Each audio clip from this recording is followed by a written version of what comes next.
So here we are, as promised, a little bit of a video on the Interstate 4x4, the 19-foot Airstream with a Mercedes-Benz chassis. This is a 2018 chassis on a 2019 build by Airstream. I've had it about a month, been out 7 nights in it. And this will just be a bit of a go-around on the outside, the exterior, just to give you a look at it. It's actually pretty short. It fits into a regular parking space. And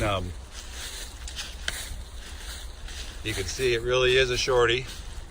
And that was kind of a big criteria for us, was to be able to fit into a regular parking space so that when you boondock, you don't have to worry about particularly if you're staying at a Walmart, which I don't consider boondocking, but you're in a regular parking space, so it doesn't cause too much problem for doing that, Cabela's, whatever. So that's just once we're on the exterior. There's the rear camera up there, and this is, like I said, a 4-wheel drive, and I guess you can see it there on the emblem. So this has pretty much 2.5 solar panels on top, so it's 250 watts of solar power. And I think I showed in the original video that we kind of tore the battery out and put in our own 525 amp hour Lithionics battery pack. It's pretty bulletproof. You can actually put a bullet through it and it'll still work. We put in a 3,000 watt Freedom inverter charger. So what that ended up doing is taking out quite a bit of the storage space, because the original batteries were underneath. Now we have an empty spot underneath where we can charge things, or store things rather, but waste a little bit of space here. It's all worth it to me. Now the awning originally didn't work. Took them a long time to get it figured out, and I think it was actually just a fuse. Supposedly that was part of the delay in the delivery of the system, but it still didn't work when we got it. Stuff comes out automatically. This is where we have all the things attached. We put in the Xantrex so we can keep track of the system with the control panel there. This is the C zone, which is the control panel that operates everything else. Here's how we keep track of our battery pack. It's a 525, so it's run down a little bit. It does not charge off of the alternator. It costs a lot to hook that up. Labor's really outrageous, and we decided not to go that route because it does charge on the solar panels. If you plug in, it charges on electric, and if you use the generator, it charges. So a lot of people don't like this kind of a slide screen. I like it a lot. It's exactly what I wanted. It was not originally supposed to be in the van. I'm glad it came in the van. The sink, which you've seen before, is just a single hole sink. We did winterize this, so I can't try the water or anything, but it works like a champ. It's got a 2-burner stove, which kind of a funny story. I thought we'd be using this all the time. And then this little tiny microwave up here, I thought we'd never use. In fact, we thought about taking it out, but it's actually been the only thing we've used. We brought in food that we prepared from our garden from home and nuked it most of the time. There's a little extra table space here. Because this does not have a table that goes in the front over there, it only has the table that attaches there. When I'm by myself, if my wife isn't with me, I just use this table here and sit there and have my meals. Otherwise, we set up the table.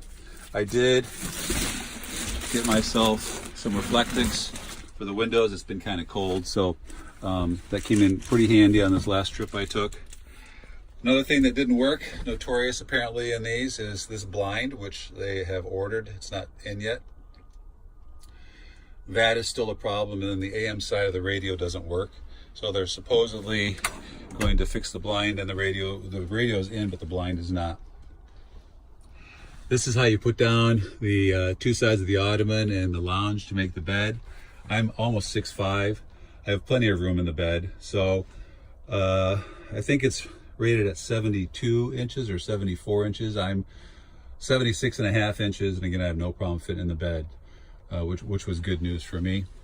The blinds do go down at night. I put the Reflectix in if it's cold out first, and then put the blind down. Same with here, I just stick the Reflectix in there. Or the screen comes down on from the top, and you can leave the back doors open if it's nice out for a nice little evening breeze. Works like a champ. And then same on this side.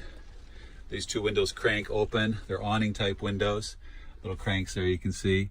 What they should have done, and I actually told the regional distributor, is that they should have put a sliding window here where you just like pinch the button and slide the window with a screen in it so that you can still have a cross breeze. They were concerned. They only thought of awnings, I guess, and afraid the door was going to break it off, and it would.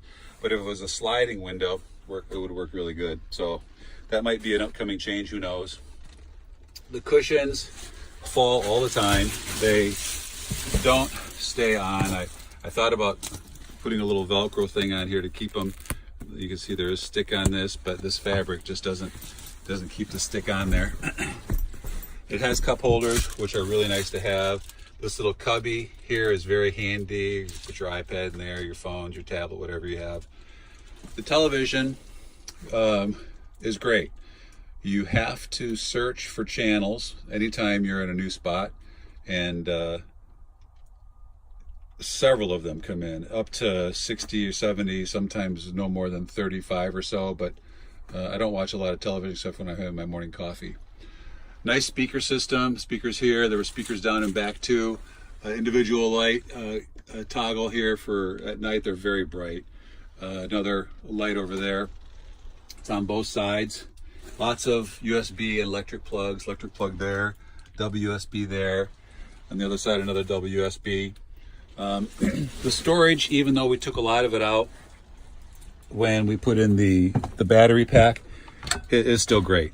This is one of the storage spots. It's a little dark, sorry about that. We actually put a latte maker in here and a tea water boiler, because we have teas at different temperatures. You can't just boil them on the stove. So we kind of use this mostly for just overflow food. We also have this little sort of a pantry shelf down here, which is really pretty big. Holds all kinds of whatever you need. You want to put your cereal, oatmeal in there, and so forth. Across the way, it has the silverware tray under the sink. We're just going to be minimalist and carry stuff for two people. There's a little more storage down below here for putting pots and pans, and also plates, towels, whatever you want to put down. So the refrigerator, as I said in my first quick through video, is way bigger than I thought. It's electric. It does not run on propane. It runs on electric, so whenever you have electric power, battery, whatever it runs. This holds a half a gallon milk carton, so on either side. This, because of the freezer up here, would just hold small things that you toss in there. Just to give you an idea of size here, I happen to know from experience that each one of these can hold a 6-pack of beer bottles. And it's not been a problem. It's been plenty big for us. The freezer isn't very deep. Here's my hand, so you see, goes just about to the anatomical snuff box, which is this crotch and the thumb here. Right now I'm storing stuff in the bathroom since it's winterized, but the bathroom is huge. It's worked really well. The toilet at an angle just gives you extra knee space for sitting to use the toilet. And there's a shower curtain that covers a covered toilet paper roll. When you open the toilet paper roll container, it presents the toilet paper right away. Haven't used the soft soap box. Still thinking about taking that out.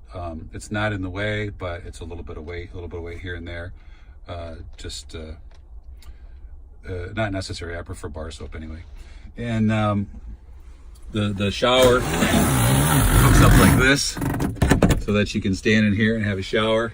The method that we use is you get all wet, you turn it off, soap up, lather up, then turn it on again and rinse off. It's not been a problem.